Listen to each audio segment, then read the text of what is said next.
Welcome back to Penn State Sports Night. I'm Andrew Destin alongside Logan Bourandas, and we're here to bring you this week's sports update. This past week was hardly a kind one to the formerly red-hot Penn State men's basketball team.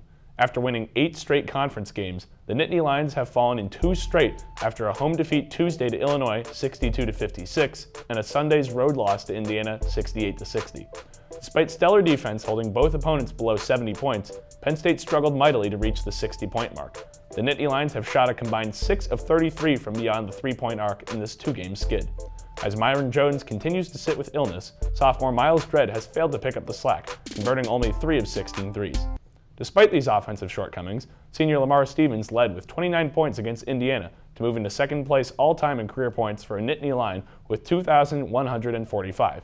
He now trails all-time leader Taylor Battle by just 68 points. The Penn State men's hockey team got hot at the right time last weekend, sweeping the Minnesota Golden Gophers in their final regular season series. The Nittany Lions won Game 1 in a 3-on-3 overtime with a goal from Alex Limoges for the win. In Game 2, the Nittany Lions sparked a 3-goal comeback, including third-period goals from Nikita Pavlichev and Kevin Wall for the 3-2 win on senior night. Now all Penn State can do is sit and watch as they will win the Big Ten, barring sweeps from Ohio State, Minnesota, or Notre Dame next weekend. The number 1 ranked men's lacrosse team dropped its first game of the season to the number 3 Yale Bulldogs 12-10. In front of the largest crowd in Panzer Stadium history, the Nittany Lions fell behind early by as many as 5 goals. Penn State would play catch-up the rest of the way, trimming Yale's lead to as little as 7-6 midway through the third quarter. The Bulldogs would quickly extend their lead once more, jumping to a 12-8 lead by utilizing a balanced offensive attack that saw 9 different players net goals. Despite 2-goal days by Mac O'Keefe, TJ Malone, and Jack Kelly, Penn State fell to Yale for the 3rd straight time in the past 2 seasons. Losing to Michigan in April of 2018 remains the last time Penn State lost to an opponent other than Yale. Penn State baseball is off to a 5-2 start on the season after winning 2 of 3 against Wagner last weekend.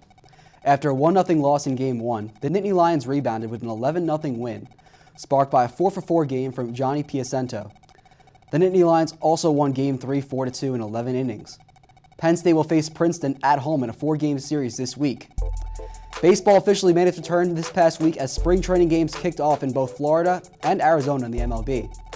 Big names including Garrett Cole, Josh Donaldson, and Mookie Betts all made their debuts for their respective new teams during the first week of spring ball, with Cole facing off against his former team in the Pittsburgh Pirates.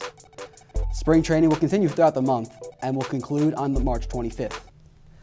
So Andrew, what are you looking forward to this week in sports? I'm looking forward to Wednesday's basketball game against the Rutgers Scarlet Knights. Penn State has lost 2 in a row to Illinois and Indiana. I think if they can pick up the slack and get a victory over a team they lost to earlier this season, it'll be huge for the March Madness. How about you, Logan? Well, I'm looking forward to the Lady Lions women's basketball team in their final home game on the season against Michigan Wolverines. Penn State not having a great season under first-year head coach Carolyn Keeger, just trying to get some kind of spark going to the next season. They haven't won a Big Ten game since early January, so maybe this game against Michigan kind of spark things going to next year. Certainly been a rough season for the Lady Lions. Well, that's all the time we have for in this week's edition of Penn State Sports Update. For Logan Bourandas, I'm Andrew Destin, and thanks for watching. Thank you for watching our latest edition of Penn State Sports Night. If you're a fan of our content, please be sure to subscribe to our YouTube channel for more clips. Also follow us on Twitter at PSSN and on Instagram at PSU Sports Night to keep up with the action. For all my colleagues, we are Penn State Sports Night.